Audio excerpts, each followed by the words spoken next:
يا إخوة، خير المناهج وأصفاها وأزكاها منهج السلف الصالح رضوان الله عليهم، صفاء فيه وسطية، لا اعتداء فيه ولا ظلم ولا بغي. منهج السلف أنه لا يجوز قتل أهل الذمة. من كان يعيش معنا في بلدان المسلمين من اليهود من النصارى ما يجوز أن يقتل، ما يجوز أن يظلم. ومن كان له أمان ودخل عندنا بأمان لا يجوز أن يقتل، حتى لو كانت دولته تحاربنا، حتى لو كان جيشه يقابل جيشنا، لكن دخل بلدنا بأمان لا يجوز أن يقتل. النبي صلى الله عليه وسلم لما جاءه رسول مسيلمة ونقل له كلامه الكفري قال: ما تقولان أنتما؟ قال: نقول كما يقول، نقول كما يقول. فقال النبي صلى الله عليه وسلم: لولا أن الرسل لا تقتل لضربت أعناقكما. لولا أن العرف جرى أن الرسل لا تقتل ومن قتلهم ينسب إلى الخيانة والمؤمن يترفع من أن ينسب إلى الخيانة لضربت أعناقكما. وكذلك السفراء مثل الرسل جرى العرف القطعي أنهم لا يقتلون ولا يعتدى عليهم، فلا يجوز قتلهم. بل يا إخوة ذكر ابن قدامة شيئا عجيبا، ذكر أن المسلم لو أشار إشارة إلى كافر حال التحام الصفين فظن الكافر أنها أمان فنزل إلى المسلمين فأنكر المسلم أنها أمان، قال: وجب رده إلى مأمنه. في التحام الصفين، نعم، في التحام الصفين، مسلم عنده عمامة بيضاء أشار بها هكذا ينفض الغبار، الكافر رآها، والعادة أن الإشارة بالشيء الأبيض ترمز إلى الأمان، ظن أنه يؤمنه وهو ما يريد القتال، نزل من صف الكفار إلى صف المسلمين، قبضوا عليه. لما قبضوا عليه قال: ذاك الرجل صاحب العمامة البيضاء أشار إلي بالأمان. قال المسلم: أبدا، أنا أصلا ما نظرت إليك، أنا أنفض الغبار عن عمامتي. قال ابن قدامة: ما يجوز قتله، يجب أن يرد إلى مأمنه، يرد إلى الجيش. وفاء صفاء وعدل، هذا منهج السلف الصالح رضوان الله عليهم. سنة النبي صلى الله عليه وسلم اعتدال. وفي نفس الوقت لا يجوز للمسلم أن يذوب في دين الكفار، وأن لا يكون هناك تمايز بينه وبين الكفار، فلا يجوز أن يتشبه بالكفار ولا يجوز أن يحب الكفار. لن ترى هذه الأمة الخير والسعادة والصفاء والعزة والقوة والهناء إلا بالرجوع إلى منهج السلف الصالح رضوان الله عليهم. منهج السلف الصالح أمان للمسلمين وأمان لأهل الأرض، لا يظلم فيه أحد ولا يعتدى فيه إلا على من يستحق العدوان. وإذا أرادت الأمة أن تهذب شبابها من هذا الانحراف فعليها أن تسعى جاهدة إلى نشر منهج السلف الصالح رضوان الله عليهم، يتهذب الشباب ويرجعون إلى الصفاء. نجتهد في هذا، والله ما ينشر في الأمة أن منهج السلف وأن السلفية سبب للشر والفتن إلا أهل الشر من المسلمين وغير المسلمين. ونحن نتكلم عن السلفية، والسلفية يا إخوة ليست دعوة، والسلفية ليست شهادات يعطيها أحد. السلفية أمر مثل الشمس، السلفية أن تكون على ما كان عليه صحابة رسول الله صلى الله عليه وسلم وأئمة الإسلام. هذه السلفية. نعم، هناك من يدعي سلفية ليست هي السلفية التي ندعو إليها، وهو كذاب، لأن منهج السلف يأبى قوله. يأتون يقولون السلفية الجهادية، السلفية الجهادية، ويقصدون بهذا التكفير والتدمير والتفجير ولعن الحكام وسب الحكام. ويكتب الواحد منهم أبو فلان السلفي. إن لم يكن هذا خلفيا مبتدعا فمن المبتدع؟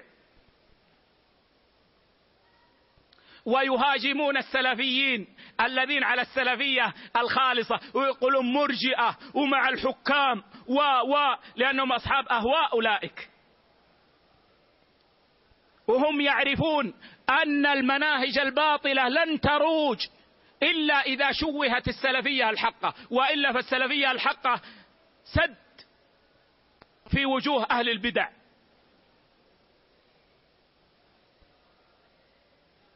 ولذلك أنا أقول من أراد أن يحاكمنا في السلفية أو يناظرنا في السلفية فلا ينظر إلى فلان وفلان من الناس، ولكن لينظر إلى السلفية، إلى ما كان عليه الصحابة والتابعون وأئمة الإسلام،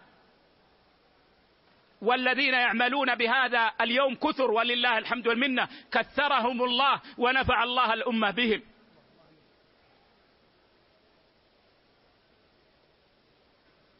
ونحن في السلفية يا إخوة ما دمت تكلمت بحاجة إلى أن نهذب أخلاقنا. نحن أولى الناس بحسن الخلق. لا يعني أن من كان عنده شيء من سوء الخلق لا يكون سلفيا، لكن الكمال في السلفية أن نكون على حسن الخلق، ولا سيما في هذا الزمان الذي أصبحنا نرمى من كل جانب. وينبغي على السلفيين أن يكون عندهم معرفة بفقه القوة وفقه الضعف، وهذا من أدق أنواع الفقه، فإنه قد يسوغ في القوة ما لا يسوغ في الضعف. يا إخوة السلفية أمانة في أعناقنا، وسيسألنا الله عز وجل. نعم والله لا يضرنا من خذلنا، والله لو ما بقي معنا إلا قلة، لكن نعرف أن على ما كان عليه الصحابة رضوان الله عليهم فإنا مطمئنون. لكن يجب أن نقدم السلفية الحقة، وأن نظهر الأخلاق الحسنة للناس، أن نعلم الناس، أن يرى فينا الناس خلق الرسول صلى الله عليه وسلم، نتشبه به وإن كنا لن نصل إليه، لكن نتشبه خلق الصحابة رضوان الله عليهم، وأن نجعل الأصل أصلا والفرع فرعا. ما نتعامل به في الأصل نتعامل به، والفرع للحاجة هذا يؤتى به عند الحاجة ولا نعكس. وأن نزن كلامنا يا إخوة. أن يظهر بعض الإخوة في التلفاز ويتكلم بكلام يفهم منه معاني باطلة، هذا ما يجوز. لا بد أن نفهم ونتأنى ونرجع إلى العلماء، ولا سيما ما يتعلق بالدماء. يجب أن نحذر من التهاون في الكلام فيما يتعلق بالدماء.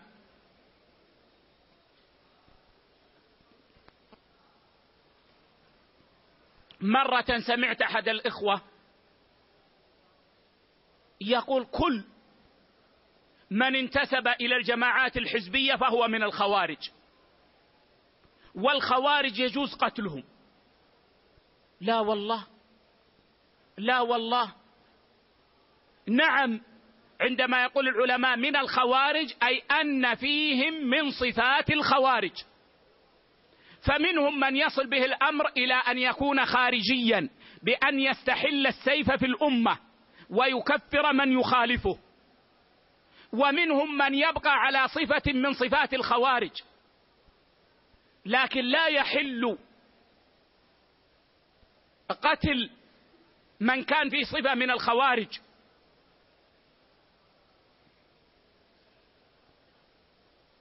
وإنما يقاتل الخوارج بالأصول الشرعية. الشاهد يا إخوة، ينبغي علينا أن نجتهد في الدعوة إلى السلفية في هذا الزمان، الأمر أعظم وأشد، بمنهج رشيد، بطريقة رشيدة، وأن نتحمل هذه الأمانة التي سيسألنا الله عز وجل عنها ونؤديها، ونصبر على ما نوصف به. قد يصفنا البعيد والقريب ببعض الأوصاف، لكن هذا من الجهاد في سبيل الله، وأن تريد الخير للأمة، تريد للذي يسبك، وتريد للذي يمدحك، وتريد للذي معك، وتريد للبعيد عنك، تريد له الخير، تريد أن يكون على المنهج الرشيد، تصبر وتحتسب. ولا يحتقرن أحد شيئا، كل واحد منا يحمل هذه الأمانة، وينبغي أن يوصلها بأمانة، وأن نحذر من أن ننفر الناس من السلفية، وذلك بلزوم منهج السلف صدقا وحقا. على كل حال يا إخوة،